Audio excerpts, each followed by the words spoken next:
Hi అందరికీ. ఈరోజు మనం నేటి బాలలే రేపటి పౌరులు అనే విషయం గురించి మాట్లాడుకుందాం.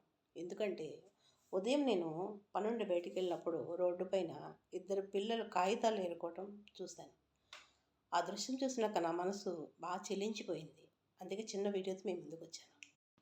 పేద కుటుంబాల్లో పుట్టిన పిల్లలకు చదువులు అందక ఎట్లాంటి పరిస్థితిలో ఉన్నారో ప్రభుత్వాలకు ఒకసారి గుర్తు చేయాలని నా వంతు ప్రయత్నంగా ఈ వీడియో చేస్తున్నాను. విద్యను డబ్బుతో కొనలేక నేటి బాలలు ఎలా ఉన్నారంటే కట్టెలు కొట్టుకుంటూ కన్నీరు మున్నీరవుతున్నారు. రోడ్డు పైన కాగితాలు ఏరుకుంటున్నారు. గొడ్ల చావిడిలో మగ్గుతున్నారు. బక్క చిక్కి బండ్లు లాగుతూ బతుకుతున్నారు. పసితనం తల్లిదండ్రుల మమతలతో, బంధువుల ప్రేమాభిమానాలతో ఉండాలని కోరుకుంటుంది. కుటుంబాన్ని ఒకటే కోరుకుంటున్నాను.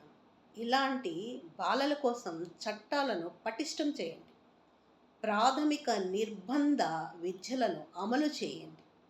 బాలలకు బంగారు భవిష్యత్తును దయచేయండి. ఇది నా తరపున, మీ తరపున, మనందరి తరపున నేను ప్రభుత్వాన్ని కోరుకుంటున్నాను. ఈ ఒక్క మెసేజ్ ప్రభుత్వానికి చేరే వరకు వీలైతే షేర్ చేస్తారని కోరుకుంటూ సెలవు తీసుకుంటున్నాను.